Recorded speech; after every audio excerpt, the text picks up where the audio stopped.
Salam alaikum, Azulfilaoun, bonsoir. Depuis une semaine, l'Algérie tourne au ralenti. Les transports paralysés bouleversent le quotidien des citoyens, entravent l'activité économique et exposent une fois de plus les fragilités d'un système incapable d'anticiper et de gérer les crises sociales. Face à la grève des transporteurs et à ses répercussions concrètes, retard au travail, rupture d'approvisionnement, perte pour les commerçants et les entreprises, les Algériens attendent des solutions réelles, urgentes et durables. Elle ne vient pas. Au lieu d'un dialogue clair, structuré, transparent avec les acteurs du secteur, le pouvoir donne l'image d'un État qui tâtonne, temporise et improvise. Les annonces sont rares, les décisions hésitantes et la stratégie inexistante. Cette gestion sans vision alimente l'inquiétude. Comment un pays peut-il avancer lorsque ses rouages essentiels sont à l'arrêt et que personne ne semble en tenir le gouvernail? Plus troublant encore est le décalage abyssal entre les urgences vécues par la population et les priorités affichées au sommet de l'État. Alors que la grève des transporteurs asphyxie l'économie et accentue le malaise social, le président Al-Majid Tebboune annonce une mesure spectaculaire, l'importation d'1 million de moutons pour l'Eid al-Adha 2026. Une annonce qui, loin de rassurer, interroge. Non sur le fond, la question du pouvoir d'achat est réelle, mais sur le moment et le symbole.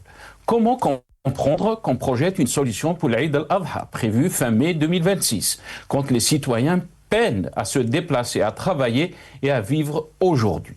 Cette réalité résume cruellement la gestion du pays, une politique de rustine déconnectée des priorités immédiates, où l'on traite les symptômes futurs tout en ignorant les causes présentes. Pendant ce temps, le malaise social s'installe, la confiance s'érode et l'économie encaisse coup après coup. Un pays ne se gouverne pas par des annonces ponctuelles, ni par des décisions décalées dans le temps. Il se gouverne par une vision, une hiérarchisation claire des urgences et une capacité à affronter les problèmes lorsqu'ils se posent.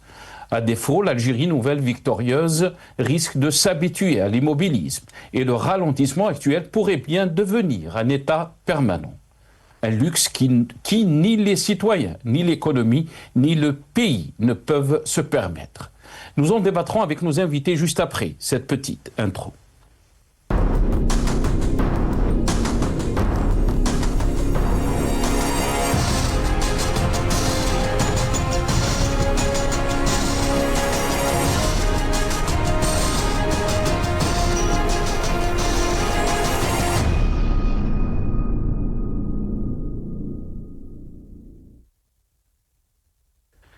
Grève des transporteurs, l'Algérie freine, le pouvoir menace. C'est le titre de notre émission pour ce soir. Et pour en parler, j'ai le plaisir d'accueillir ce soir avec nous Azoua Chemrouk, militant politique. Il est avec nous depuis Paris via Skype.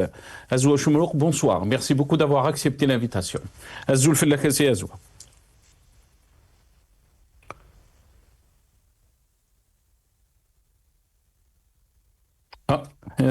On a perdu Azoua Chemrouk.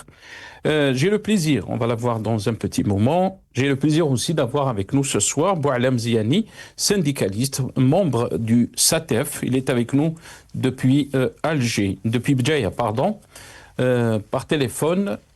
Boualem Ziani, bonsoir, merci beaucoup d'avoir accepté l'invitation. Bonsoir, merci d'avoir pensé à moi pour intervenir dans votre émission. J'espère qu'on sera utile pour un peu l'analyse et l'éclairage que je vais essayer de voir. Merci. Merci beaucoup, Sibou Alem. Très content de vous avoir ce soir avec nous, surtout avec le thème donc, de cette émission. Je pense qu'Azoua Chemrouk est avec nous depuis Paris via Skype. Azoua Chemrouk, militant politique. Azoul Fellakassi Azoua, bonsoir. Bonsoir Nassar, bonsoir à toute l'équipe technique qui est derrière vous ce soir, bonsoir aux téléspectateurs qui nous regardent, bonsoir à vos invités, merci pour l'invitation Nassar. Merci beaucoup Azoua, merci d'avoir accepté l'invitation. Avant de vous donner la parole donc à nos invités, on va vous faire passer donc quelques titres de la presse nationale, mais aussi donc un titre de la presse internationale concernant donc le thème de ce soir. Et on va commencer avec TSA, tout sur l'Algérie. Algérie, le nouveau code de la route engage les responsabilités de l'État, une première. Donc attitré TSA, le projet de loi portant code de la route qui suscite la grogne des transporteurs introduit la responsabilité de l'État dans certains accidents, une première en Algérie. Maghreb émergent. Transport à l'arrêt, l'Algérie au ralenti pour le 5e jour.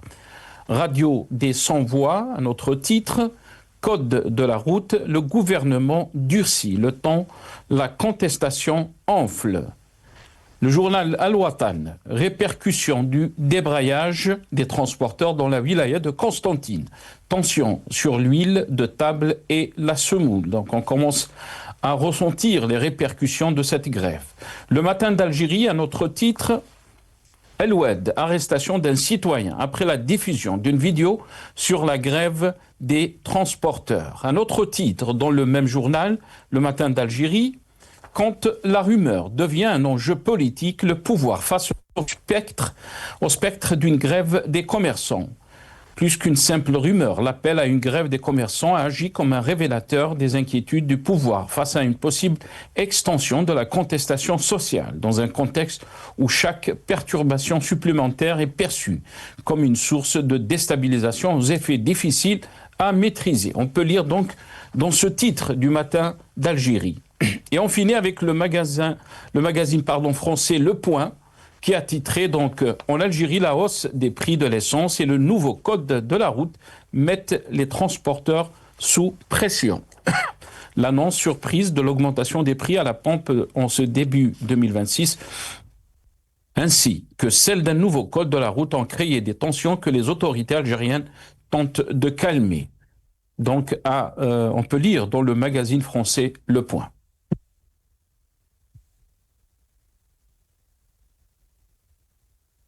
Voilà, quelques titres donc, et on va regarder cette vidéo des déclarations des 3 chauffeurs, 3 transporteurs donc, que vous allez voir dans cette vidéo. Il faut dire qu'ils ont été arrêtés. On regarde.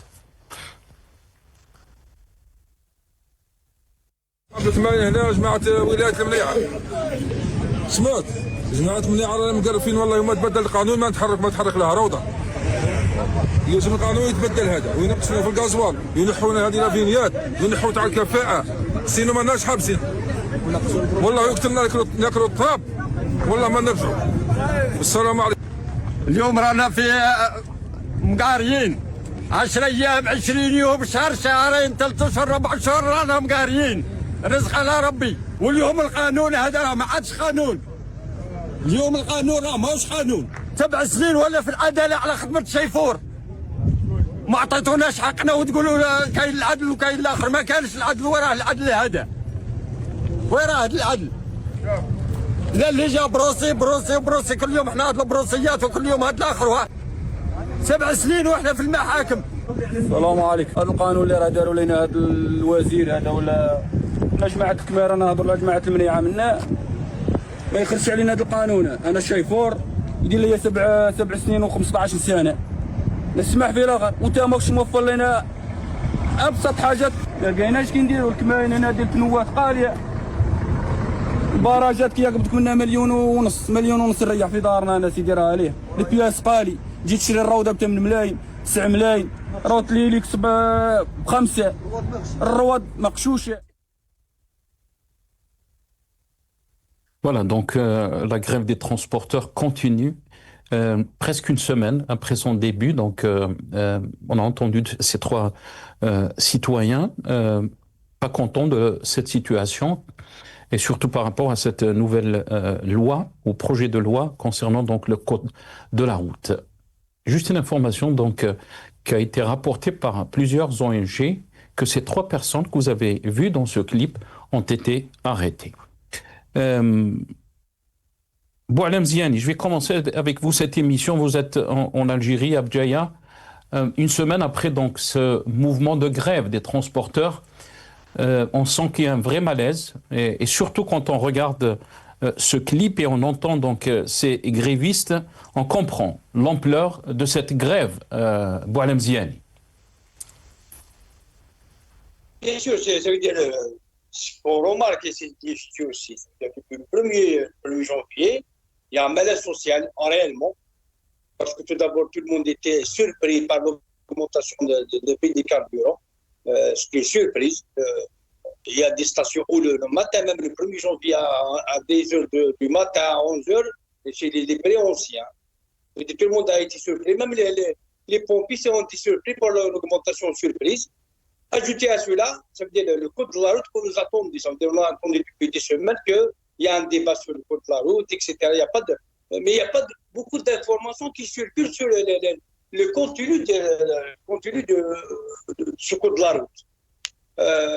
Bien sûr, tout le monde disait à un certain temps que, même dans les introductions, disons qu'on va faire un code qui va essayer de minimiser parce qu'il y a beaucoup de morts dans les statistiques, etc., les accidents, etc.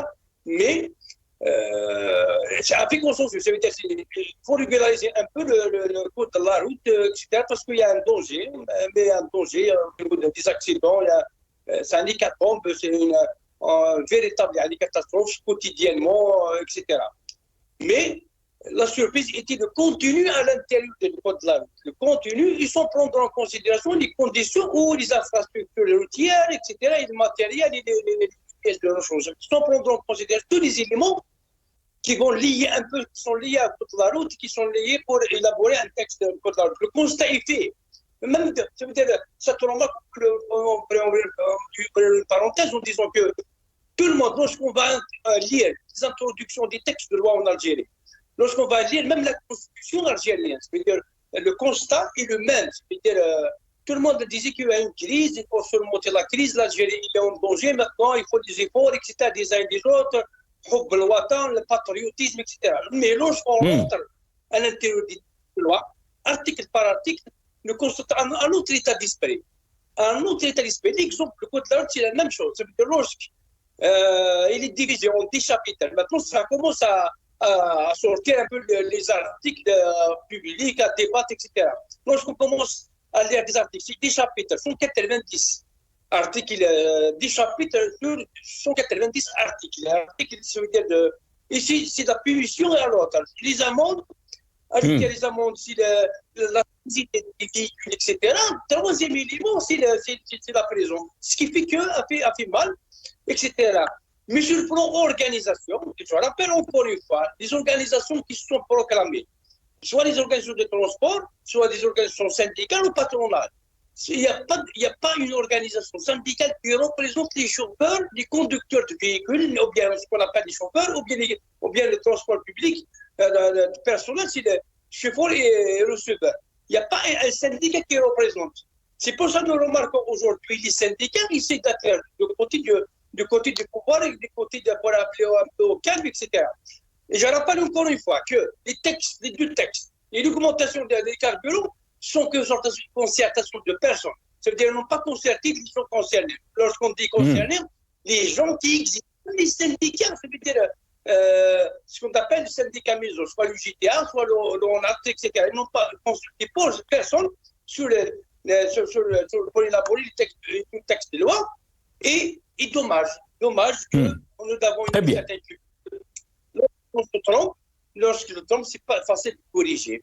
Et bien, ils se trompent sur deux choses. Il y a une culture en arrière, puis cette culture, ça n'existe pas. C'est forcer les gens, c'est avoir cet esprit de loi. Il existe encore. L'esprit de loi, c'est la punition, c'est la répression, c'est etc. C'est malheureux que nous arrivons à ce constat au niveau de la culture politique et la culture d'élaboration de textes de loi qui régissent un peu, soit les syndicats, on a déjà les certifications, le 2302, le 2308, ou bien d'autres codes, ou bien le statut particulier, etc.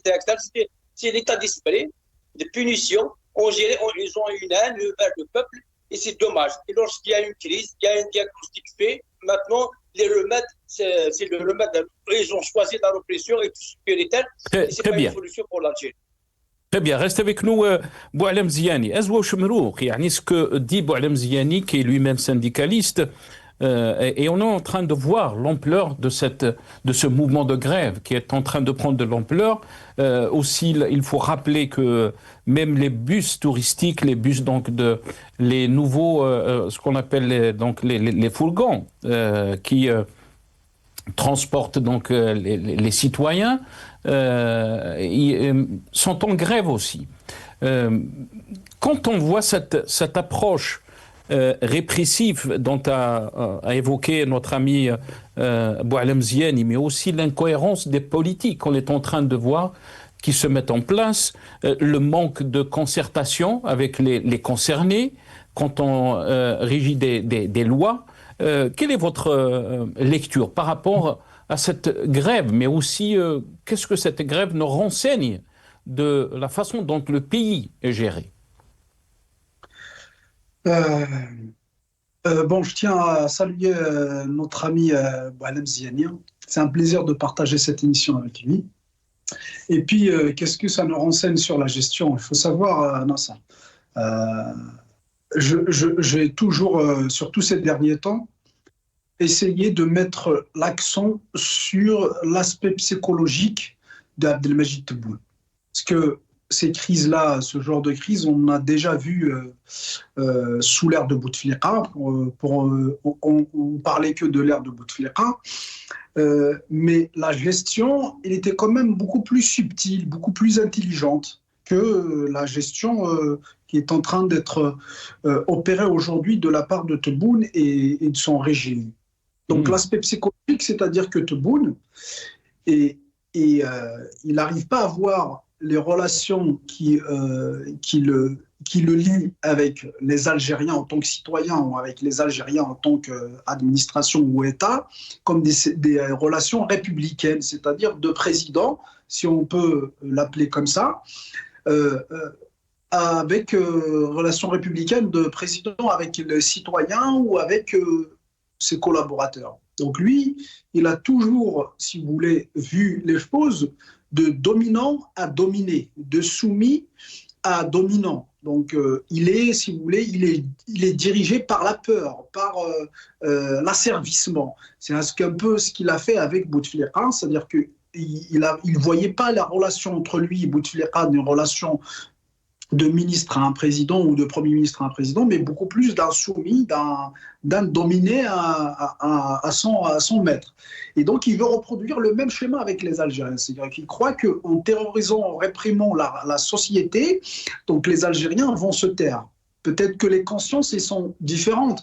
C'est-à-dire qu'il y a des Algériens où la conscience, c'est-à-dire que l'éveil est beaucoup plus politique dans le sens où, c'est-à-dire que la répression politique, les lois liberticides politiques, c'est-à-dire font naître dans certains Algériens le courroux et la colère.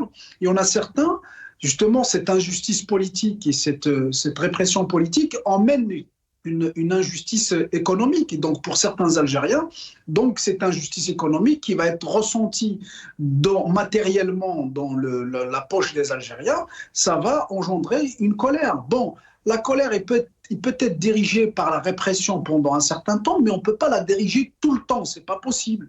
Et donc, la manière dont gère Tebboune, c'est ça la différence entre lui et Bouteflika, c'est la finesse, c'est la subtilité, l'intelligence. Donc, Tebboune, si vous voulez, c'est un président qui a pu réunir un peu tous les défauts des présidents qui l'ont précédé, avec la brutalité. Il rajoute de la brutalité, il rajoute de l'inculture et je dirais même de la lâcheté dans certains dossiers. Donc, la dimension psychologique, je pense qu'il y est pour beaucoup de choses dans ces gestions-là. D'ailleurs, c'est pour ça qu'on a vu la répression féroce directement. C'est-à-dire que si c'était sous l'ère de Bouteflika, je ne pense pas qu'il aurait arrêté. Peut-être il aurait acheté, peut-être il aurait soudoyé, corrompu ces débats, mais ces manifestants-là, mais il n'irait pas à un point de les réprimer. parce que c'est un pouvoir c'est-à-dire qui fait défaut sur beaucoup de choses. Donc il y a cette approche sécuritaire de tout, parce qu'il croit, dur comme fer, que en terrorisant la société, qu'on arrive à la dominer. C'est ça, si vous voulez, la mentalité de ce pouvoir. La différence avec l'ère de Bouteflika.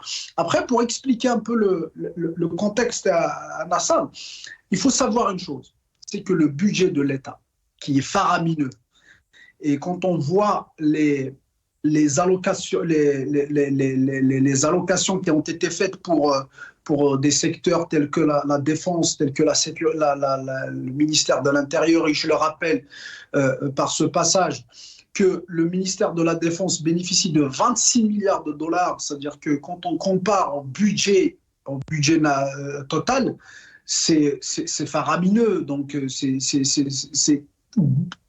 très déséquilibré autant que distribution, autant que répartition des richesses dans la nation, c'est très déséquilibré. Et quand on rajoute à cela le budget du ministère de l'Intérieur qui avoisine un peu les 10 milliards, et la police en elle-même, rien que la police, vous avez un budget qui dépasse les 4 milliards et quelques. Et donc on a vu le budget de la police, je pense, doubler en l'espace de 2 ans, quelque chose comme ça. Et pareil pour le budget de la défense. Donc pour tout ça, Nasser, il faut trouver un financement.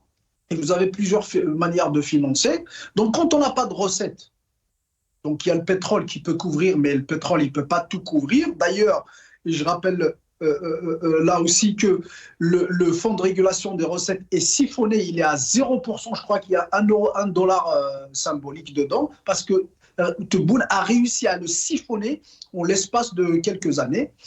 Donc ils vont faire quoi? Donc ils vont essayer de se rabattre sur...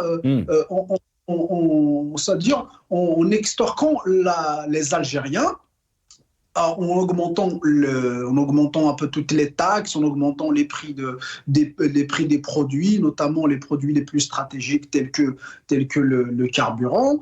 Et puis vous avez aussi la planche à billets par le biais c'est-à-dire de la dette intérieure, parce que là, ils nous disent qu'ils ne peuvent pas ils veulent pas recourir à la dette extérieure, mais en réalité, personne ne prendra le risque en l'état actuel, de prêter à l'Algérie. En réalité, c'est ça le frein, parce que si on prête aujourd'hui à l'Algérie, les prix vont être beaucoup trop importants pour qu'ils soient supportés par l'Algérie. Et plus on va demander des restructurations très structurelles et profondes en Algérie, et ça, l'Algérien n'est pas capable de le faire en cet instant. Donc, pour tout ça, Nasser, il faut de l'argent. Et de l'argent, on retrouve dans la poche des Algériens.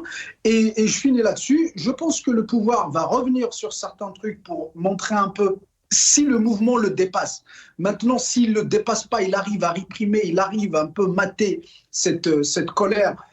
Donc, il va continuer dans ses pratiques. Mais s'il n'arrive pas, il voit que, parce qu'il faut pas oublier, il y a l'éventail de Hirak qui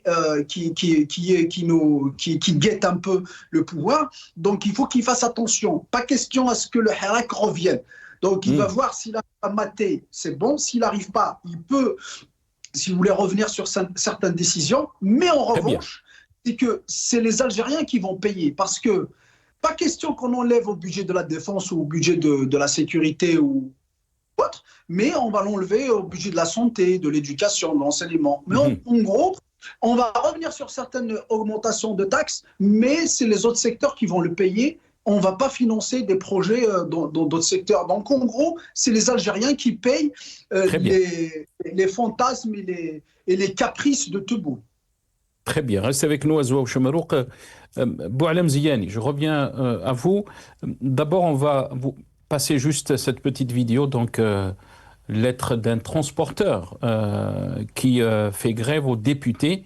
Mais aussi, on va revenir sur la question que vous avez soulevée, Boualem Ziani, c'est qu'on reproche à ces routiers, à ces chauffeurs, à ces transporteurs d'être donc la cause de beaucoup d'accidents qu'on les qualifie même donc du terrorisme routier, si on peut le qualifier ainsi. D'abord, on va regarder ce clip et on va revenir sur les déclarations d'un chauffeur qui répond sur les accusations du terrorisme de la route. هذا ميساج نواب البرلمان. الحكومة اقترحت قانون المرور هذا تاع 2026 وباه يتم الموافقة عليه ويطبقوه لازم يصادقوا عنه نواب البرلمان اللي راه ممثلين الشعب. ممثلين الشعب يمثلوا في الشعب.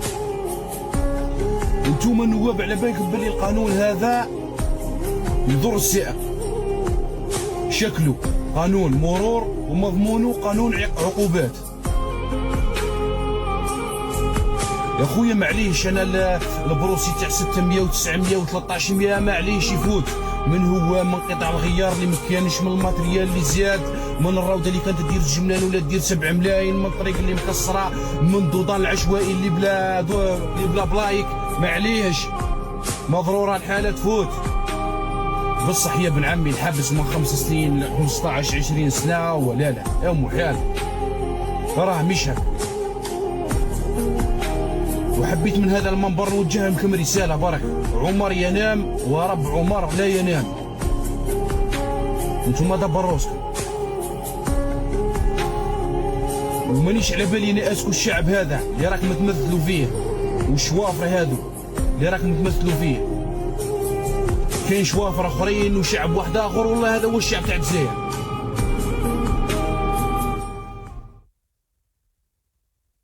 Voilà, donc un autre témoignage aussi sur ces accusations. Et souvent, donc, on accuse les transporteurs, les chauffeurs, d'être la cause des accidents en Algérie. On écoute ce citoyen ou ce chauffeur. رسالة من عند الإخوة اللي سميتهم إرهاب الطرقات. باه تسميونا انتم حنايا إرهاب الطرقات، نورمالمون ديروا معنا المصالحة الوطنية كما دارها الرئيس الراحل بوتفليقة الله يرحمه. دار المصالحة الوطنية مع الإرهاب وراها البلاد لاباس وراها تمشي كما كان الحال. حتى انتوما الى اعلى سلطة في البلاد ديروا معنا المصالحة الوطنية ويتفاهم الشعب مع الدولة تاعو وتمشي الامور كما يحب ربي وكما يحب العبد. احنا رانا دايرين لاغريف على القوانين اللي ضريتونا بها وما هيش مساعدتنا. انا باه دير لي الحبس ودير لي بروسي ب 1400 ولا ب 1500 ضريتني انا كسائق شاحنة. انا كي تبدا تحاسب فيا ما انا نحاسبك على الطريق، نحاسبك على الروضه اللي ما هيش تدخل، نحاسبك على اللابياس. معليش من عندكم نتوما شويه ومن عندنا احنا شويه وتمشي الامور. الا تزيرها عليا انت راح تزير على الدوله كومبلي على شعب، ما زيرتهاش على شويه شعب شويه هكذا، راك زيرت على الناس. Voilà. Boualem Ziani, la réalité, elle est là, parce que cette loi n'a pas été réfléchie, il n'y a pas eu donc de concertation avec les concernés, mais aussi il y a une réalité que ces chauffeurs, que ces transporteurs vivent au quotidien. C'est l'état des routes en Algérie et aussi la cherté des pièces de rechange. Ça a été expliqué par ces transporteurs. Et malheureusement, donc, il y a une réalité et une responsabilité concernant donc la situation que vit notre pays et ça nous renseigne aussi que le peuple, on ne peut pas lui dire tout le temps il y a eu des injazat, ce qu'on a réalisé, cette Algérie nouvelle victorieuse, elle est en train d'avancer à pas sûr, mais la réalité va vous rattraper et on est en train de vivre cette réalité. Boualem Ziani. Exact, ça veut dire qu'on est en train de rattraper beaucoup. Ça veut dire la réalité, c'est qu'on est passé par le Hirak, par l'espoir qu'il y a le peuple. Maintenant, depuis des années, il y a une répression qui tombe sur les gens, mais les législateurs, les gens qui ont réfléchi sur le texte, ou d'autres textes, on peut les citer, ils se trompent énormément. Parce qu'ils essayent de dire, c'est une réponse partout sur le plan psychologique. Si on peut analyser les événements, disons que Il y a beaucoup de gens qui disent pour éduquer un peu éduquer les peuples, il faut un peu punir, il faut باش نقارن بنا واش غنجيب لك كذا تاع تدير في البلان environnement etc. Mais il a oublié, ça veut dire ça, c'est des réactions à la mauvaise gestion des années sur le plan ça veut dire construire des infrastructures ou bien d'avoir des poubelles dans tous les coins, etc.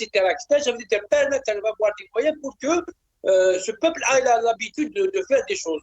C'est ça le drame. Maintenant,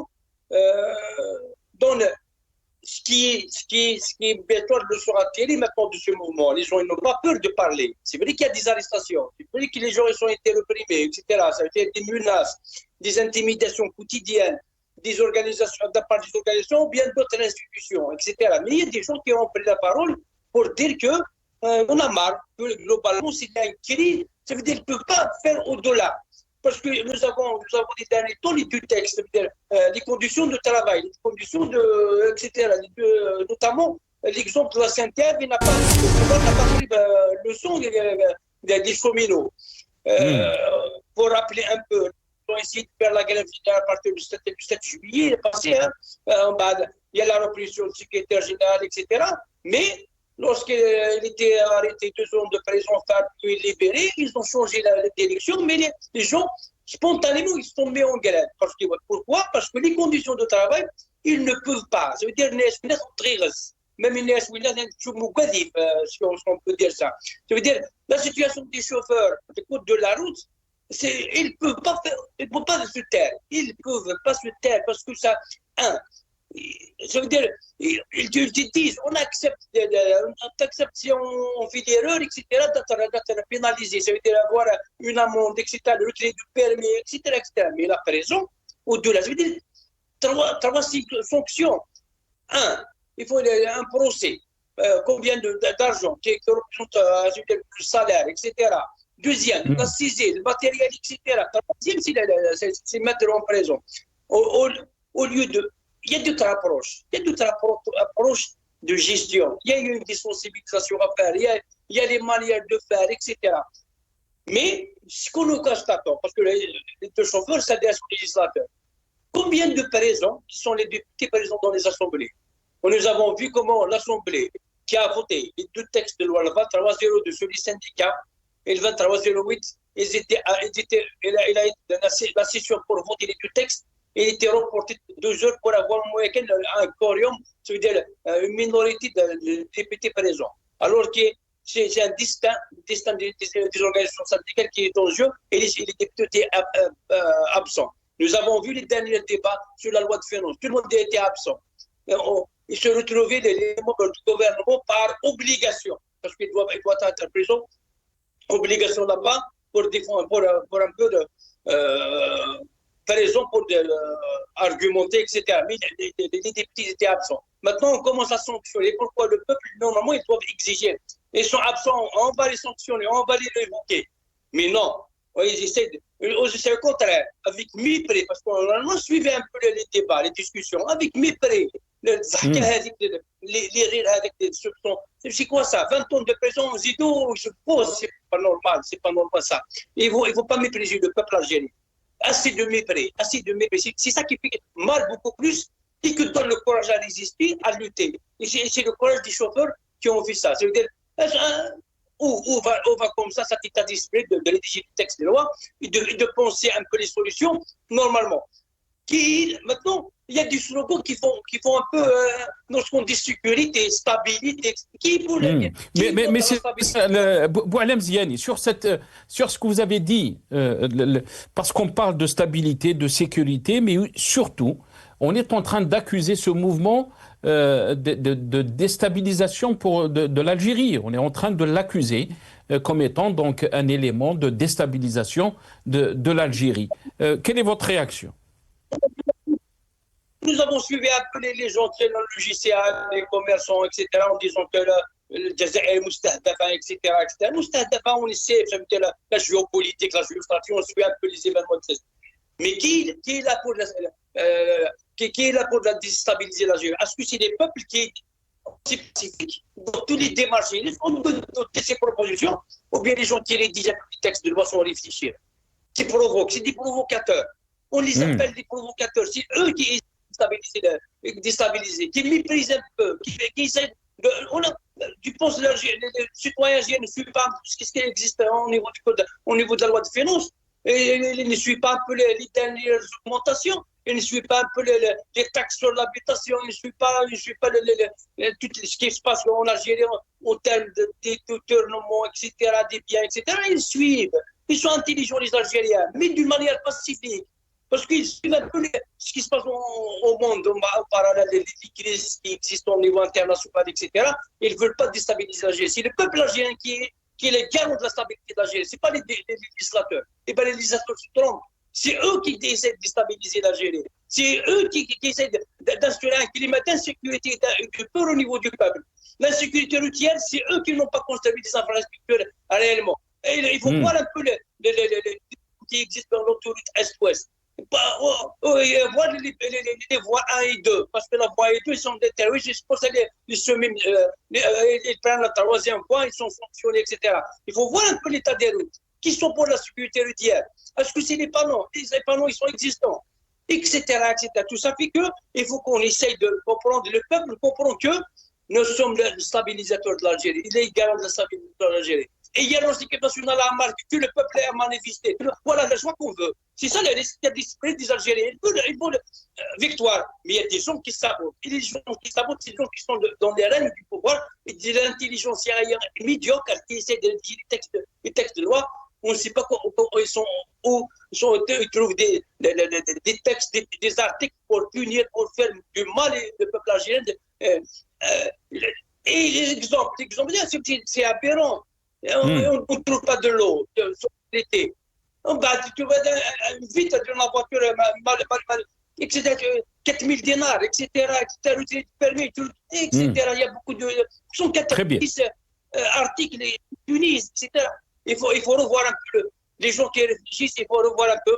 C'est pour ça qu'on demande les libertés syndicales. Parce que les cas des syndicats actuellement, ils ne sont pas représentatifs. Ils vont dire n'importe quoi, reprendre le travail, ils ne vont pas reprendre le travail. Sauf le retrait du texte de loi. Parce que les gens, c'est un consensus, c'est naturel, presque naturel. C'est les revendications, tu vas retrouver des 4 coins de l'Algérie, c'est les mêmes revendications. C'est un consensus national sur le retrait de ce texte de loi et ouverture de débat avec. Mais voilà, les conséquences des libertés syndicales. S'il y a des organisations syndicales, c'est ce qu'on appelle la représentation sociale, des gens qui représentent réellement les travailleurs, qui ne représentent pas les patrons, parce que les organisations syndicales de transport sont des organisations des propriétaires des bus de camions. Ce n'est pas des chauffeurs, etc. C'est ça le problème. Lorsqu'on disait les libertés syndicales, c'est ça dans les moments pareils. Lorsqu'un syndicat représentatif, lorsqu'il organise, il essaie de débattre, d'avoir les plateformes de revendication, de négocier, et tu peux avoir 50% maintenant, c'est une revendication très populaire, ancrée, ça tient dans la vie des chauffeurs, il faut le retirer de ce texte de loi, il faut avoir le courage de dire que nous sommes trompés. C'est ça le problème des décideurs. Ils sont trompés, il faut voir le courage. Restez avec nous. Restez avec nous, Boualem Ziani. Azouab Choumerouk, on est en train de voir quand même les répercussions aussi de ce mouvement sur le transport des travailleurs, pour les transports des travailleurs, mais aussi sur les élèves et les sociétés, mais surtout aussi tout ce qui concerne donc marchandises et les besoins quotidiens du citoyen donc algérien. Et on a vu donc sur les réseaux sociaux des appels anonymes qui appelaient donc à la grève aussi des commerçants, une grève générale qui est prévue entre guillemets demain. Donc c'est des appels anonymes, il faut le rappeler. Et il y a cette sortie de la Fédération des commerçants qui a refusé la grève et qui a qualifié donc ce mouvement de déstabilisation de l'Algérie. D'abord, on va écouter les déclarations de la fédération ou le représentant donc de la Fédération des commerçants. نكوني كنقابه اتحاد التجار اللي كيناقض رئيس الفيدراليه تحت الاتحاد التجار اقليه السن ولاش نودي خدمن ذكرين على البيان باللي في لا كراف اتعدين الغاشيه انكونو وي انكونو توا السناره اقرني الغاشيه لا كراف فيا لي ريزو سوسيو نكوني في بورا تنغلفت وزنزون على الكوميرس فتحت بورا نسن on est en train de négocier on est en train de représenter tous les commerçants sur le territoire national, à sa tête M. Aïssam Bdrissi, qui a sacrifié pour l'union des commerçants. Et moi, je suis dans la fédération, c'est M. El Hadj Mahfouz, c'est le représentant officiel des grossistes de Samar, avec Simalik, et le coordinateur officiel, le coordinateur principal de l'union des commerçants d'Alger, il est avec nous. On est à Samar pour passer un message pour tous les commerçants et tous les hommes d'affaires. Il n'y a pas de grève. Nous, on a fait la grève les années 56, comme il a dit M. Saad El-Moudjahid, ضد فرنسا. On est là pour construire notre pays. Voilà, on est là pour construire notre pays.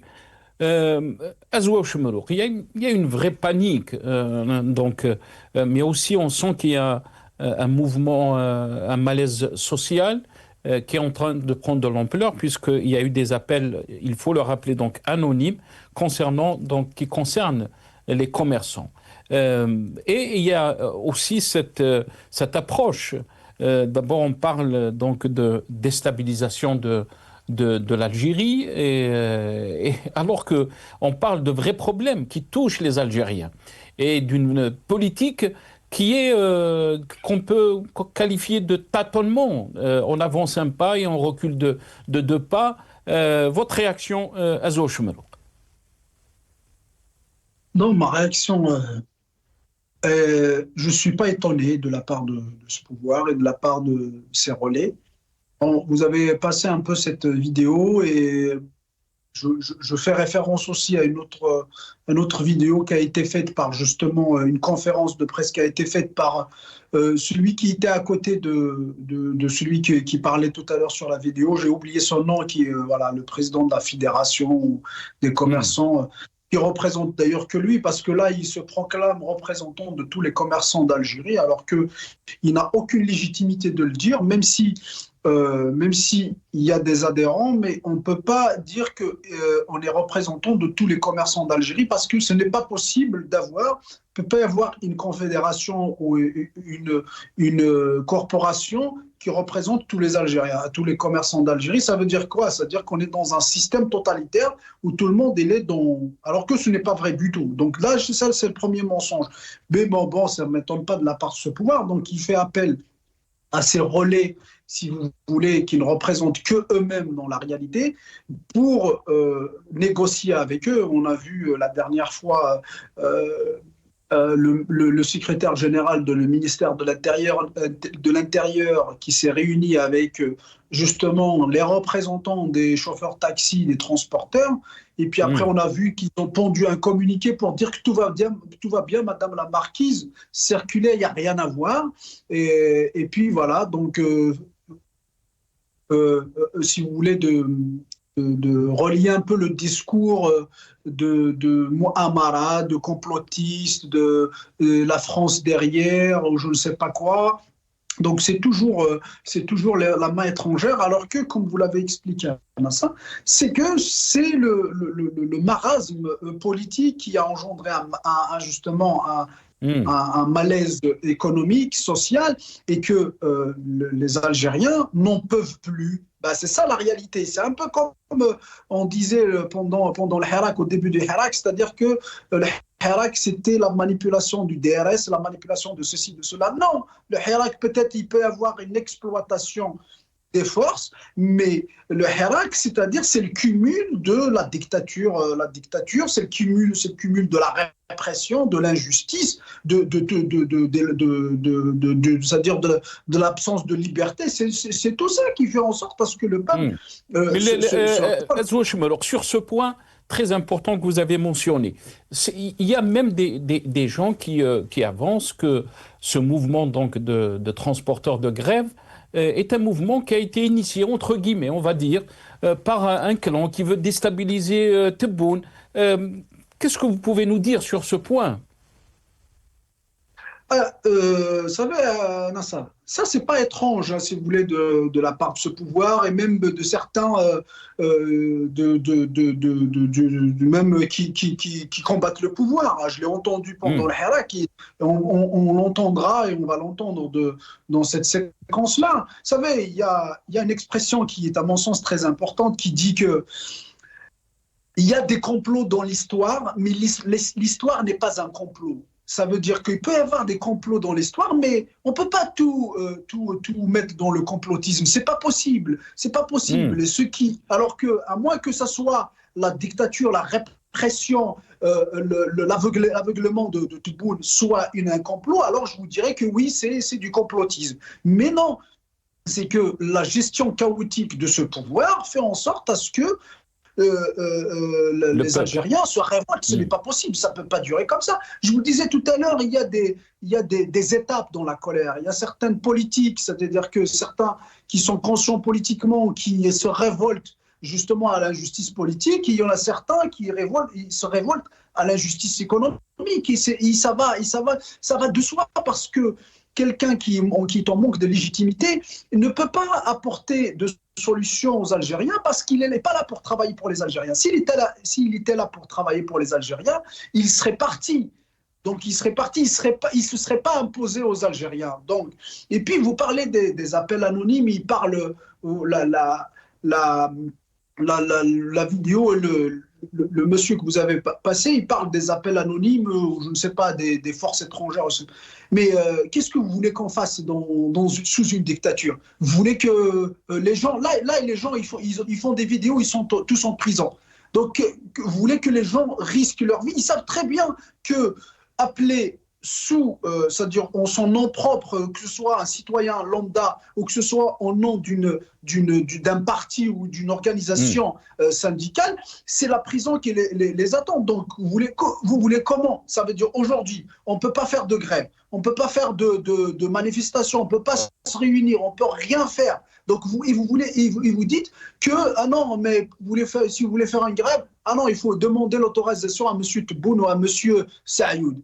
Évidemment qu'il ne va pas vous autoriser à faire la grève ou à vous manifester. Ça, c'est de la folie. On est sous une dictature. Donc, je ne vois pas comment faire autrement que d'appeler anonymement. Et là, je tire justement, je salue le courage des Algériens qui prennent ce risque-là. Donc, comment voulez-vous que des Algériens c'est-à-dire pratiquent leur droit aux manifestations, droits politiques, syndicaux et autres, sous une dictature? Ce n'est pas possible. Donc ces gens-là, ils sont là pour défendre les intérêts du pouvoir.